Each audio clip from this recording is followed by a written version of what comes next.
Hey folks, Stephenlewis here. Welcome to Relevance for Today. I've got an amazing show today. My amazing wife, Barblewis, is with me. We're going to be talking to her and do an interview with her so she can share her life with us.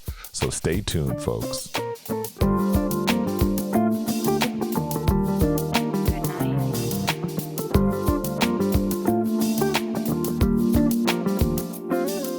Okay, we are back. Barb Lewis, welcome to the show, beautiful. How are you?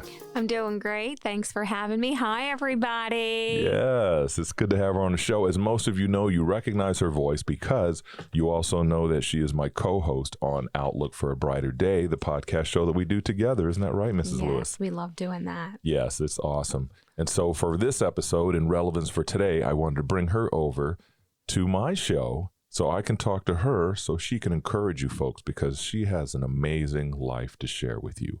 So we're going to start straight in this thing. So Mrs. Lewis, first of all, tell the viewers and listeners, where are you from? I am from New Brunswick, Canada. I am a maritime girl. And I moved over to the States almost 30 years ago. So now we live right on the border of Maine and Canada, and we can just look across the field and see into my naturally born homeland. But it's been an honor and a privilege to be able to live in the States for as long as I have, and wonderful people on both sides of the border. Yes. Yes. You're amazing.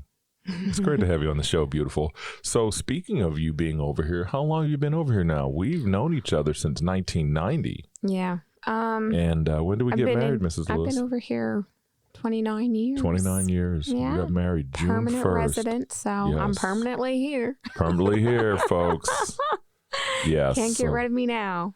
Yep. She said yes. I was in the Gulf War at the time and proposed, and she said yes, and been a blessing ever since. We've never looked back. Married June 1st, 1991. I knew a good thing when I saw it. That's my line. No, that's mine. That's my line. It's mine, yes. everybody. I saw her and I heard these sounds, folks. I'm telling you. It's like, what is that? Oh, brother. I've got to get to know her. Help. Yeah, so after we got married, hey, listen, we got married in 1991. And then God blessed us with some beautiful children, too, in our marriage. Yes. So we have a beautiful daughter. Her name is Samantha Marie. Yes, Samantha Marie. She's absolutely lovely. She is a director of Lemongrass Spa. She's doing very well with her business in that. She's a go-getter. You can't stop her. She's given us a beautiful grandson, Xavier Marcellus. Yes, and he's probably going to be a podcaster one day, just like Pop. And awesome. Our son, Stephen Andrew, he is absolutely awesome. One of the biggest personalities. Yes, another go-getter. That you could ever meet. And he's an absolute go-getter. He's a non-stopper. He is one of these guys that when he sets his mind to it, you ain't going to stop him. You just can't. They both are like that. They're both like that. Both will achieve their goals. So we've been blessed with some beautiful people, some beautiful children. Definitely. We're privileged. Yeah, that's awesome.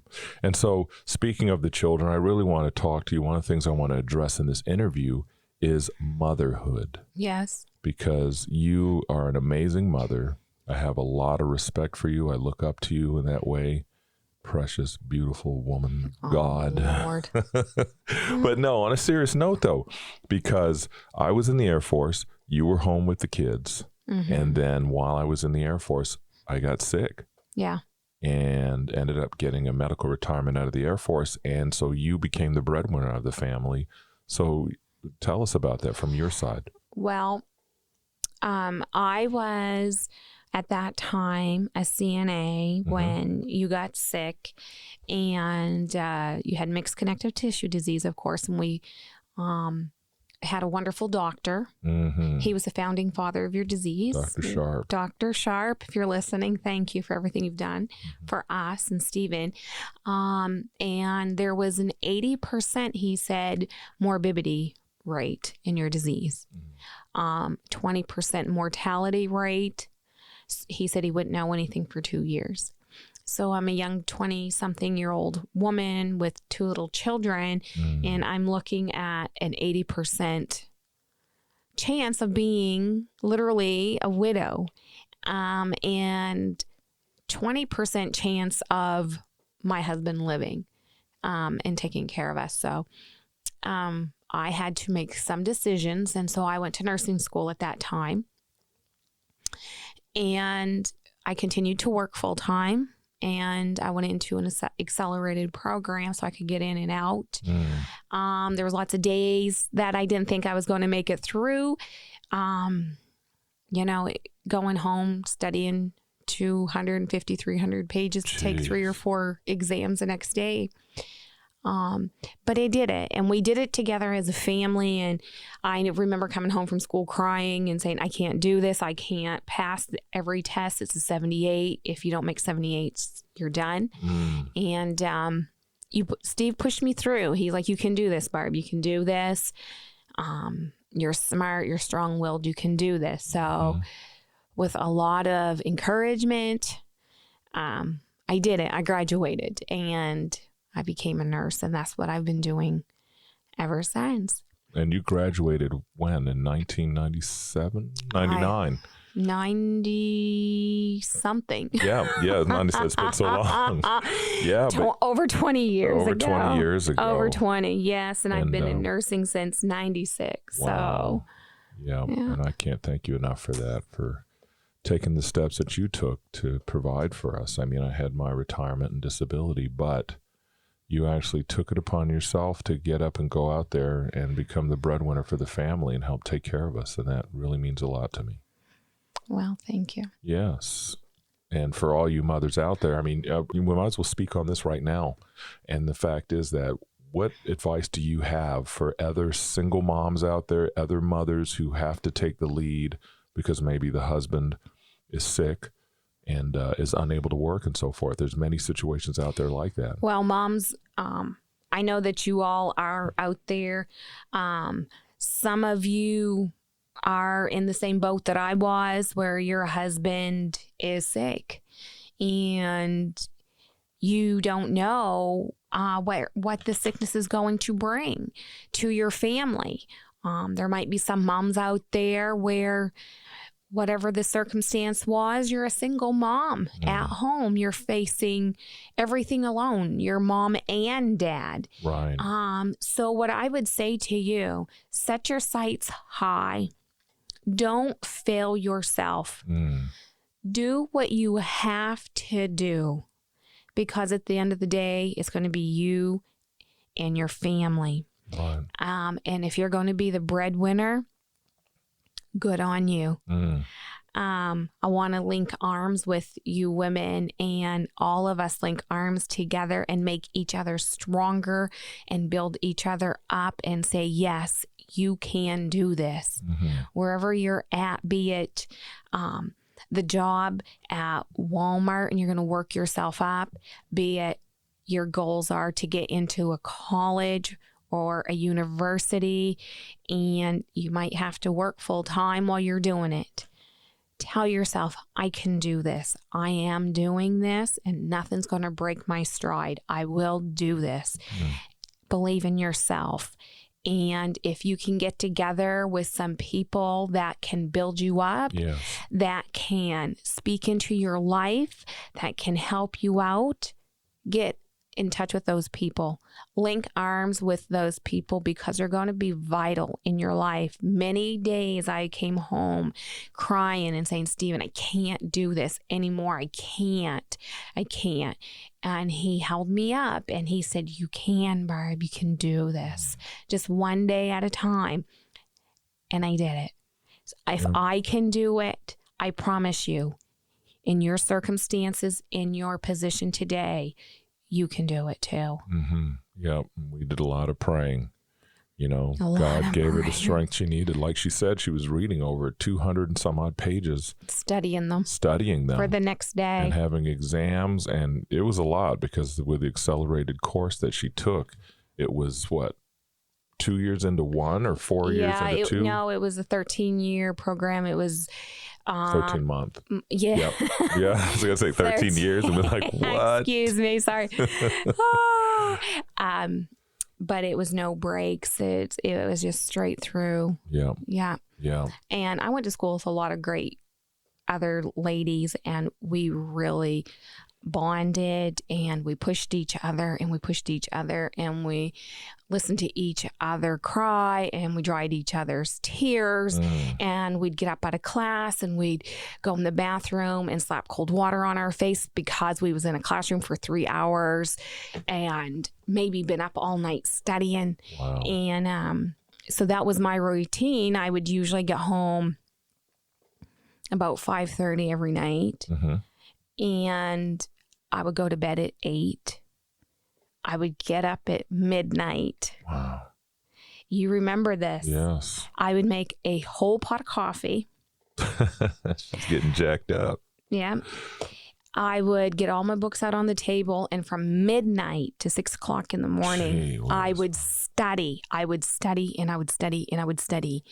And from 6 to 6:30, I'd get ready for school or to be at a hospital or in a classroom. And I think it started around 7:30, and I didn't get home till 5:30 at night. And then Friday, Saturday, Sundays, I'd work 12-hour shifts. Gee.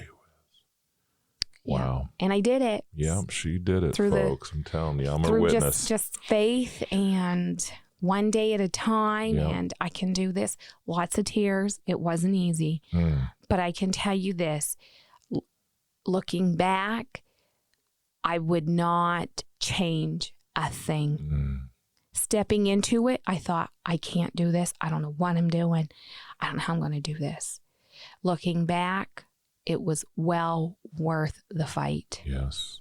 I've been able to, with Stephen by my side, we've been able to provide a good life for our family and for each other, and God being in the center of it. And yes, God got me through a lot of those days. A lot of those days. Yeah. I mean, the look on your face that day you were walking across that stage when you got your nursing certificate. Oh my God. That was like one of priceless. the happiest days of my life. Oh my goodness. Boy, they were walking tall. Oh my word. Yeah. It was that day. I remember that day well. And then the day they called you and said you passed your exams. Yes. Man, that was some nervous times. Well, it was, because our instructor said, okay, now when you girls go take this NCLEX test, the least amount of questions you can have, I want to say she said 78. So I'm going to say 78. And the most you can have is 200. And it was on computer. She said, if you stop at 78, one of two things happened. You did really, really well. The computer says you've exceeded, you've excelled, and you know everything. Or you know nothing. Wow. And it can't take you any further because you just bombed out so bad. If you go all the way up to 200, you would do really good in one area and really poor in another. Really good. And so the computer had to take you through 200 questions to see, like, do you really know what you're doing or not? So the funny part was, I'm sitting there taking these questions, and the question was, how do you treat pseudofolliculitis Barber's itch? Okay, so basically that's just a big fancy name for like ingrown hairs. And so I clicked the wrong button. It was multiple choice, A, B, C, D. And it was it said something like, I can't remember, but it was wrong. It was wrong. And when I hit it, I knew I pressed the wrong button by accident. My computer went black and it shut down. I thought, oh my God, I just failed. I was scared. She was scared, folks. But I did pass, so. Yes. Yeah, first time. So. Yeah, she Thank passed God the first that. time. Thank God for that. And then you mentioned you were a CNA, but now that you became a licensed practitioner nurse. Practical nurse. Nurse. What was your job? I was charged. I'm a geriatrics nurse. Okay. And I absolutely love being a geriatrics nurse. What is a geriatrics nurse is somebody who takes care of the elderly. Okay. And now we also linked arms with skilled. So that's people coming off of the hospital into the nursing facility that may have had like some type of surgery, just need some extra therapy and TLC and nursing care. So it's a nursing home. Yeah, it's a nursing facility. Okay. Yeah. That's awesome. Yeah. Any, while we're on this, because I know someone right now is listening to this and saying, oh, nursing home. Okay. I need to know more information about that. So Barb, while we're talking about this right now, and you've already talked about encouraging people, if people need advice, if people want to actually contact you, they can leave a message in the comments. You can send me an email. Yeah. You go have all information when the podcast ends. Yes. But also, Barb, why don't you share with some of these young ladies, especially the ones that are undecided on what they're going to do, how important is the nursing field right now? It's 2020. We've got COVID going on and things like that. And there's a lot of needs for nurses. Well, I will say one thing. If you're out there and you're a natural nurturer, you're somebody who loves to take care of people, this is probably your niche. Nursing is very, very rewarding. Nursing is busy. It's just part of the course. And, but it's so well worth it. And the patients are so thankful for everything that you do.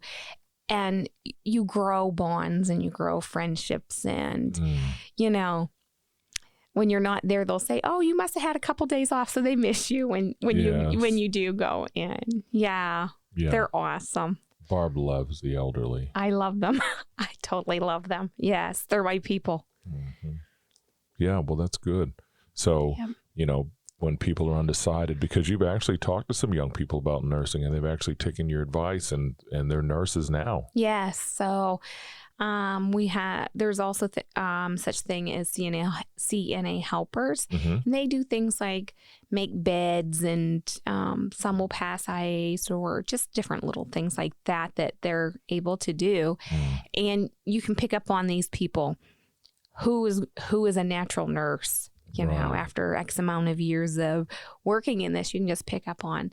And so, yeah, I've talked to some girls and they've gone on to be RNs and BSNs and urology specialists. And so, but it's all you got to do is talk to them. And some of them just know right away that this is what they want to do. And they know, too, that this is their niche.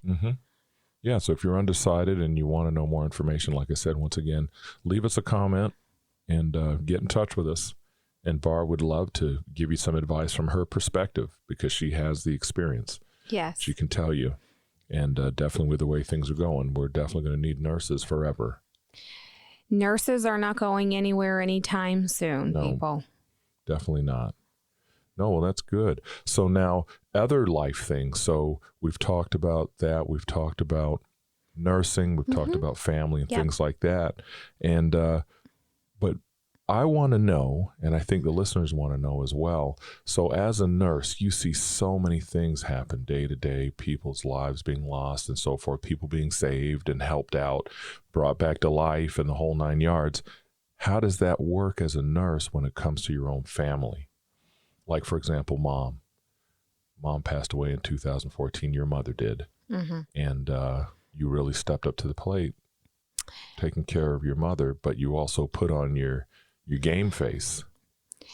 So for me, when my mother was in the hospital for an extended period of time for months, and I would go in and help and do things for her just because I wanted to. But when it's your parent or somebody that you're close to, you're not the nurse anymore. Right. You're disconnected when they're that sick. You need the other nurses, you need the doctors to tell you what's going on, and you need them to help you be realistic. I don't think I was realistic when it come to my mother. I thought I could fix her. Right. And I did everything to try to fix her. Mm-hmm. And I couldn't. And the doctor was fabulous and the nurses were fabulous. But I think they knew that I wasn't being realistic and they were being nice about it to me. Yeah. You know, they would tell me, Barbie, she's not going to walk again. She can't walk. And I'm like, yes, she can walk. We just need therapy to work with her. Mm-hmm. She wasn't going to walk again, Steve. Yeah. You know, this was some of the factual things that when you're a nurse or a doctor, it's hard when it's somebody that has a part of your heart because you're not willing to let them go. Right. Yeah. But she did good. She did. Yeah. She hung in there. She hung in there about 8 months. Yes. I think she was in there for 8 months. Then she went to a nursing home for a couple months and weeks. Went to be with, weeks. Went to be with the Lord. Yep. Wonderful she went woman. to be with Jesus. Yeah. But you handled it well. And so, of course, most of you listeners out there know that my mother passed away last year, 2019. Yes. And I thank God for Barb because Barb had nursing skills and my mother had a stroke. It was irreversible. And so she went home and stayed at home. Thank God for Barb because Barb was able to be her day nurse. The folks in Missouri did a fantastic job. They allowed Barb to come in and take care of her. And also Dad gave Barb the full reins and said, Barb, whatever Barb says goes. And now you're the daughter of your husband's mom.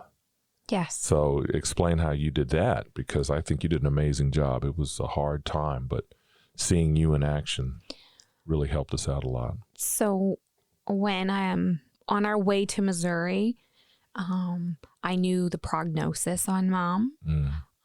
I knew that she had a brain injury, bleed, that she came home to be on hospice care. The whole way down there, we couldn't get there fast enough. Yeah, no kidding. And I just tried to keep reassuring you and Dad and your sisters that it's going to be okay. Once we get there, it's going to be okay. Yeah. My whole goal, I took my uniforms, my nursing uniforms. Yes, she did, folks. She was ready. I took my stethoscope. Locked and loaded. Every morning that I get up early. I got dressed. I got in my uniform to put myself in the frame of mind that I'm here to take care of Mom as a nurse. And I'm just privileged that I was able to give her that one-on-one, undivided care. Yeah. It was a privilege. Yeah, but it meant a lot to me, you know. So what I would do is I would take a nap during the day. Barb would take care of Mom all day. Then I would get up later in the evening, and then I had the night shift where I just sat there and held Mom's hand and talked to her, even though she wasn't able to talk back. But I just had the night watch. Yep. And kept an eye on her while Barb would sleep, and then Barb would get up and do her thing, and I'd go to bed and take a 3 or 4 hour nap, and it kept going until one day she was ready to go be with the Lord, and the next you know, she was gone. Yep. She went to see Jesus. Yeah, but you definitely made it easy for us. So thank you for that as well. Oh, thank you. It was a privilege. Yeah, it was a privilege. It made it easier to have a family member passing away and have your wife taking care of her. I was honored to do that. Yeah, yeah. So those were some of the rough times that we went through, but we always focused on the Lord. Yes. You know, Dad got up every morning with Mom and still did their daily devotion and Bible read while he talked in her ear and held her hand and did that right up until Jesus took her home. Yep. Yeah, and then we found out a neat thing too. I want to throw this in there because this is very important. I shared this before with people, and I think I shared it in a podcast back when Mom was passing away, and that's when Mom was having seizures every 20 minutes. Every 20 minutes. And, exactly. Yeah, and I remember when I was driving down, when Barb and I were driving down, because it's almost was a long trip, almost 30 some hours worth of driving. But I envisioned myself putting my earbud in her ear and playing some type of Christian meditation music. And so she started having seizures, and I remembered that. And I stuck my earplug in her ear, my little earphone in her ear, and I put on some meditation music, and all of a sudden the seizures stopped. Yes. Which was a blessing. So I looked it up online and come to find out there's a thing out there called the Mozart effect.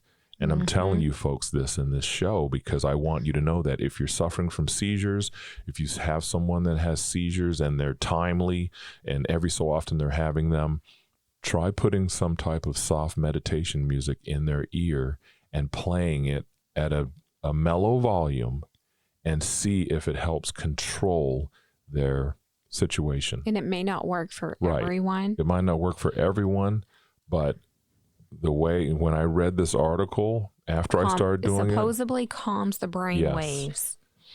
It's amazing. So to help the seizures. Yep, and it says that part of the brain that controls the seizures can synchronize with the music and actually calm a person down. So I just wanted to throw that in there.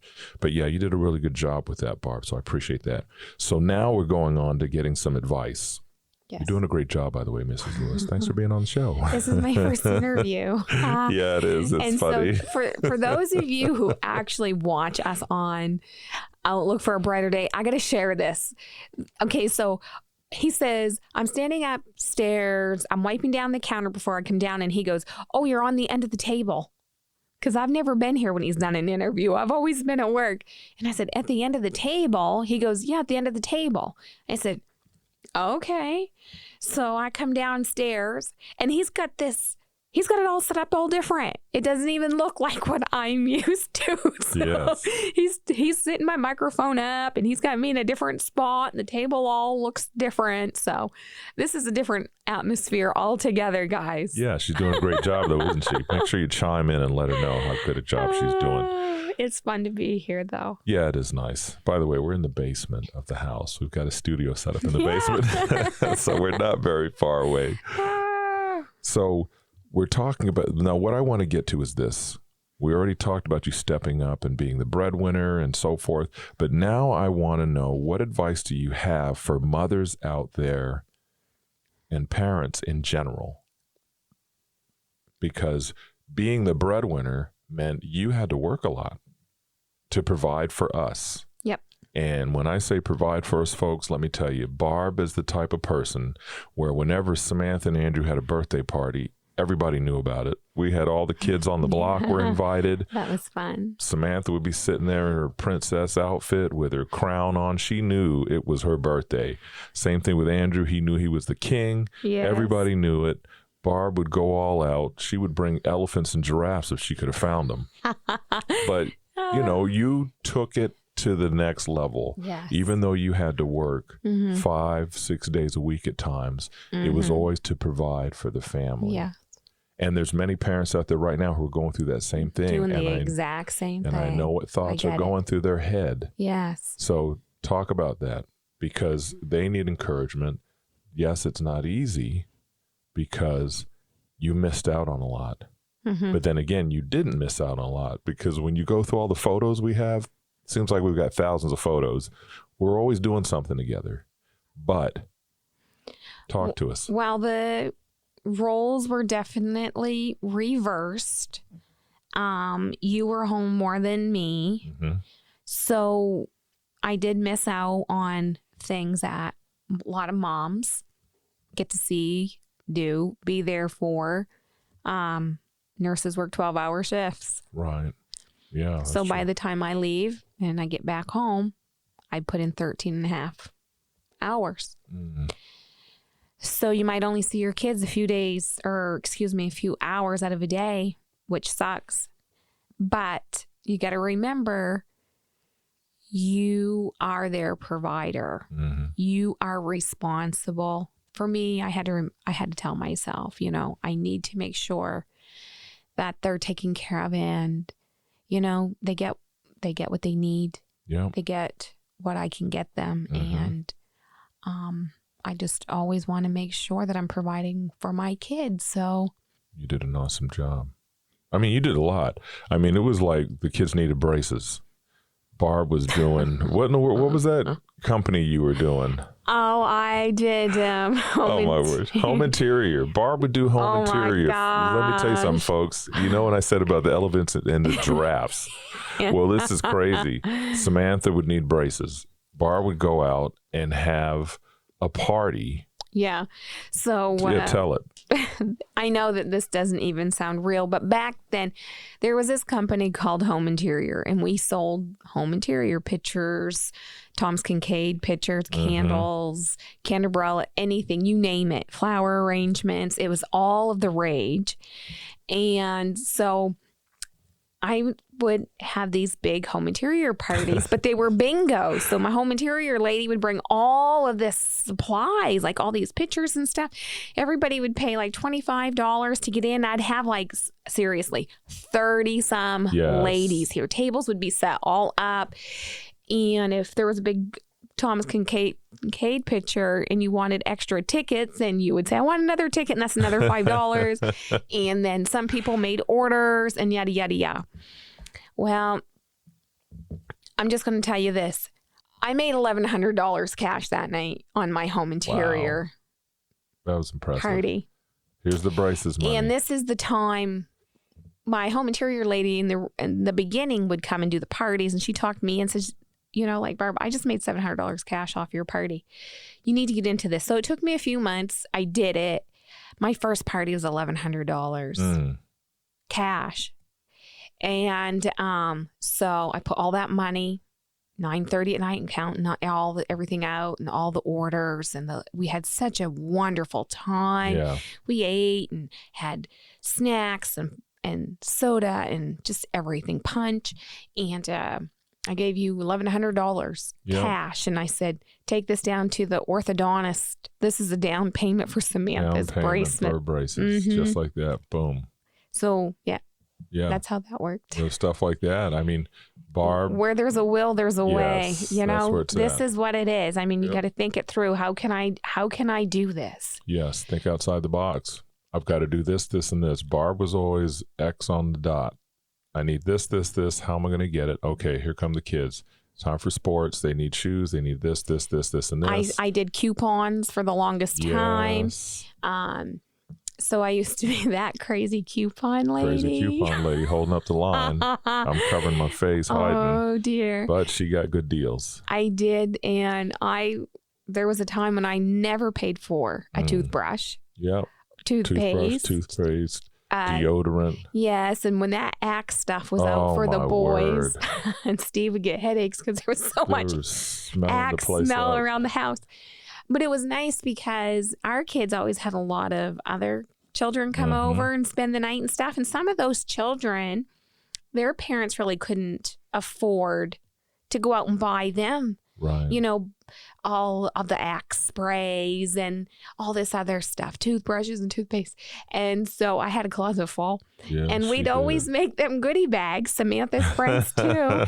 And all of the kids had, our kids and other children too, always had stuff. There was, God always provided a way for us, really. Yeah. Like, I couldn't go out and spend $40 on all of that stuff at that time for each child to have all of their sprays and powders and lotions and all of this. But I remember I went into the Rite Aid. It was a Rite Aid at that time.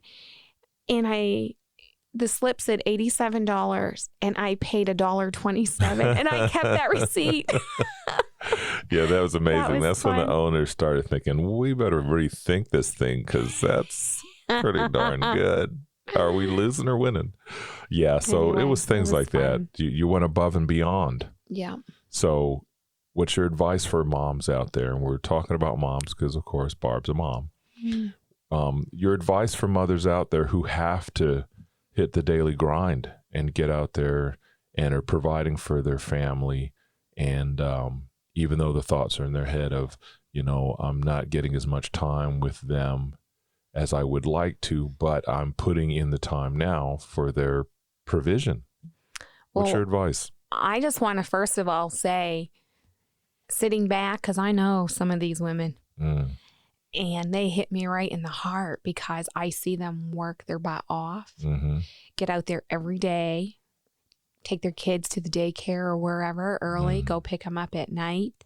Yeah. You guys rock. Yes. You are seriously super women. You are super women. You are super moms. You ladies rock. Yes. And you need to give yourselves a big pat on the back. And I want you to put a smile on your face and be proud. Walk high with your chin up for what you're doing. Yeah. Because you are the ones doing that. Yeah. When you see that house that you walk into, you're the one providing that house. When you see that TV and those video games your kids are playing, you're the one providing that. That food on your table, you're the one who put that there. Okay? So I'm telling you, turn your frown upside down, straighten your crown, square your shoulders, and be proud because you guys rock. Yeah. And the other thing I want to tell you, and I'm going to tell you this as a mom who is almost 50 years old because been there, done that. Take time for yourself. Yes. Stop forgetting about you. Get your hair done. Get your hair done. Yes. Take time to do what makes you feel good. Be it go get a manicure. Be it buy that $10 foundation. Don't forget about you. Do not forget about you because you are important. You're beautiful. You're a hard worker. You do this for you. I know that you're thinking, I don't have time to do anything for me. I don't even have time to get up and get myself ready in the mornings. Get up 15 minutes early. Get up 15 minutes early before those kids get up. And do what it is you love to do. Be it meditate, be it put your makeup on and do your hair. Because you know what, girls? When you look good, it's a mental thing. You feel good. When you look good, you feel good. You have a better day, not just part of the day, but all day. Get up and give yourself that 15 minutes. You deserve it. And nobody else can do it for you but you. Please get up 15 minutes early and do that one rewarding thing for yourself before you even start your day. Start your day out for you. That's good. Yeah, that's really important. And, you know, with that, I also want to share this portion too, to you moms out there, and of course dads as well. But remember, you're planting some powerful seeds in your children's lives right now, even when it may seem like they don't appreciate what you're doing. You know, just like the mom's going out there and you're busting your butt and you're working hard, and it may seem like your child doesn't appreciate anything. Don't worry. Keep focusing on what you're doing. That fruit from that seed you planted will blossom down the road, and they'll come to you one day and say, you know what? Thank you for everything you did for me. Yes. Thank you for the sacrifices you've made for me. I saw you when you were sitting at the table with your head in your hands, with bills on the table, and you were going out and working hard. And so I just want to give you that piece of hope. I've had children here when my kids were small, and one young feller would say, he's a grown man now, he'd say, my mom bought me a dirt bike. I don't know how my mom bought me a dirt bike. I don't even know where my mom got the money to buy me a dirt bike. But my mom was always doing stuff like that for me, and we didn't even have any money. Yeah. That's what you do, Mom. This is what you guys do every single day. You make the impossible possible. Yes, yes. I like that. That's what they're doing. Yeah. Every day. Yeah, that's true. And as a young adult, I can, that kid saying that. I know. He was thankful, though. Oh, my gosh. You know, he knew what he had. No, that's good. Well, the last question I have down here, and of course, I'm going to ask you if you've got any last words, but the last question I have here is very important because, of course, I've been married to you. We've been together for 30 years. I've been married to you for 29, so I've heard you say this a lot. But what's your advice for people when the enemy, when Satan's attacking and it seems like things aren't going right and it seems like you just can't seem to catch a break? What's your favorite motto and how do you get through it? I mean, what's your motto? Well, I'll just tell the devil, not today, devil, not today. Mm-hmm. My mind is not going to be your playground. I am not entertaining this thought today. She's rocking her head, folks. And when you get discouraged and you're having those moments, and don't think that you're a weak person, because you're not. Being discouraged is as natural as laughing, is as natural as crying. It's a feeling. We're hardwired. You know what? Say to yourself, my song is, ain't nothing going to break my stride. Yes. When you are discouraged or you are overwhelmed and you're just like, oh my goodness, I can't do this anymore. I don't know what to do. There ain't nothing going to break my stride. And you say that over and over and in your mind, and you make yourself believe it. You will believe it. And I can guarantee you from my own personal experience, there is nothing that will break your stride. Girls, you go, you rock, you're awesome. Yes. Keep doing what you're doing. Awesome. And be blessed each and every day in it. Yes. That's wonderful. Well, before I close, I'm going to close in prayer, but I would like to ask you, is there anything else you want to share with the listeners? No, there's really nothing. I think we covered it all. Yeah. But I would like to say this, if somebody's out there listening and you can empower another woman, regardless if it's not somebody who is single or somebody that got a husband that's not doing well. It could be somebody that's ill. It could be somebody that's in a relationship and they don't know how to get out of it, or they're in a bad relationship. Yes. Link arms with them and empower them and lift them up. Look out for each other. And help them through that. Yes. You did a great job, Mrs. We need to Lewis. link arms, women. We need to empower each other. Yeah. Empower each other. Yeah. Be well. Yes, that's powerful. Okay, I'm going to go ahead and pray. Good job, Mrs. Lewis. Heavenly Father, I just want to thank you so much for our amazing wife and best friend, my amazing wife, Barb. Lord, I thank you for her. I thank you for all the wonderful years we've been together. I thank you for all that she's done and all the sacrifices she's made over the years for our family. So I thank you for that. I thank you for having her on the show today and her sharing her heart. And my prayer today is that it will reach someone. It'll reach many that will be able to get the help they need, the encouragement they need, so that they can roll their shoulders back and be proud. Roll those shoulders back and be proud and step out in faith as women, providing for their families and doing different things. So I just thank you for that. We ask you to bless each and every individual listening to the sound of our voices today and tuning into the show. And we just thank you for these things in Jesus' precious name. Amen. Amen. Yeah, so there you have it, folks. Barb, thanks for being on the show. You did an amazing job, babe. Thank you. It was awesome. Yeah, that was a good time. Had a great time down here in the basement in the studio. So look forward to hearing some feedback. Remember, folks, especially ladies, if you have any questions, if you have any advice or any advice you want to ask Barb about, be sure to chime in and let us know. So with that being said, hey, Mrs. Lewis, thanks again. Thank you for having me. Yes. Hey, folks. Hey, listen, we love you all. God bless you all. Stay tuned for the next episodes, both Outlook for a Brighter Day and the Relevance for Today podcast. God bless you. Love you. And you rock. Yes. Peace. Peace.